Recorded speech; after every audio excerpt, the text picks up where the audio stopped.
Alors, recette de pâtes à la carbo, c'est par là, voilà, marmiton, on y est. Filmer des tutoriels en industrie pour montrer les gestes les plus compliqués paraît une bonne idée. Rapide à faire, efficace, simple à comprendre, il montre forcément le bon geste et ça, c'est bon pour la compliance et pour rassurer l'inspecteur. Mais c'est aussi bon pour Michel, l'apprenant, qui doit apprendre ce bon geste. Mais encore faut-il utiliser correctement les moyens de tournage. Et ben on en parle juste après le générique.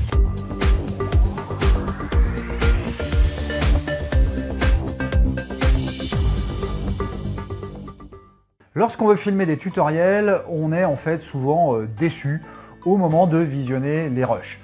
C'est mal cadré, l'image est tremblante à faire vomir, ou pire, la vidéo ne montre pas le bon geste parce que la main ou le bras de celui qui montre le geste masque ce qui devrait être montré. C'est une forme de censure involontaire. Et dans ce cas, il faut retourner et tout le monde perd du temps.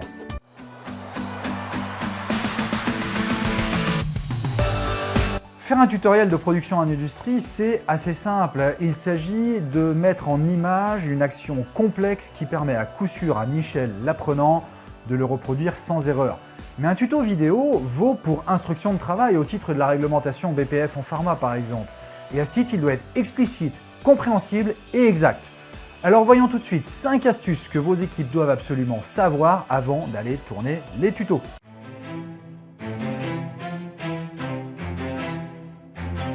Astuce numéro 1, utilisez le bon type de matériel. Nous, on a jeté notre dévolu sur les GoPro parce que c'est robuste, facile d'utilisation, étanche, facile à désinfecter pour aller en zone et elle bénéficie de toute une tripotée d'accessoires standards. Mais attention, pas n'importe laquelle. On s'est arrêté sur la 9 quand elle est encore disponible. Parce que c'est moins cher que la 10, environ 30% de moins, et au moment où vous voyez cette vidéo, vous voulez peut-être acheter des GoPro, mais achetez toujours la gamme précédente, la gamme inférieure, ça suffit largement. Et à partir de la GoPro 9, il y a une fonctionnalité super intéressante qui est l'écran de façade sur le devant. Ça permet de cadrer correctement son tournage et c'est intéressant quand on sait que parfois le geste qu'on veut tourner n'est en fait qu'une fois tous les 2 mois, donc on n'a pas le droit à l'erreur. Attention toutefois, la GoPro 9 génère des fichiers au format HEVC qui est un tout nouveau format haute résolution. Pour que votre PC puisse le lire, vous devez y installer le codec H265. Voyez votre IT pour faire cette mise à jour de Windows et moi je vous mets un lien en description. Astuce numéro 2, utilisez les bons réglages. On n'est pas là pour faire du Hollywood, on est là pour faire du tuto marmiton. Alors choisissez les réglages suivants, 1080p, 30 images par seconde. Ça suffit largement et ça garantit des tailles de rush, c'est-à-dire la taille des fichiers en sortie de GoPro qui restent raisonnables. Et donc ça limite les temps de transfert et les besoins en espace de stockage. Votre IT va aimer. Astuce numéro 3, filmez avec plusieurs caméras, idéalement 3. Parce qu'avec 3 caméras, vous êtes sûr d'avoir toujours un angle de vue où les mains de celui qui est filmé ne gênent pas en fait la vue sur le geste. Mettez vos 3 caméras en triangle par rapport à ce qu'il y a à filmer. Ça marche très bien. Et évitez de mettre une caméra sur l'opérateur parce que ça donne envie de vomir et ça n'apporte rien. Je vous garantis, on a testé. Astuce numéro 4, filmez en mode large ou wide. Ce mode de réglage permet de filmer avec un grand angle sans pour autant trop déformer l'image comme un œil de poisson.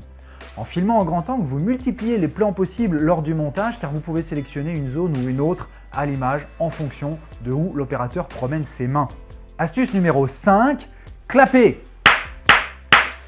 En début de tournage, vous mettez vos 3 GoPro en route et vous clapez comme au cinéma. Ça crée un pic sur la bande son et c'est très pratique pour resynchroniser les images lors du montage. Si vous voulez en savoir plus sur comment monter des tutos industriels avec des GoPro, quel matériel utiliser dans le détail, allez sur notre site web et inscrivez-vous à notre formation gratuite pour aller directement au chapitre concernant le tournage des tutos. Posez aussi vos questions en commentaire et partagez cette vidéo avec vos équipes. Et moi, je vous retrouve dans la prochaine vidéo. À bientôt!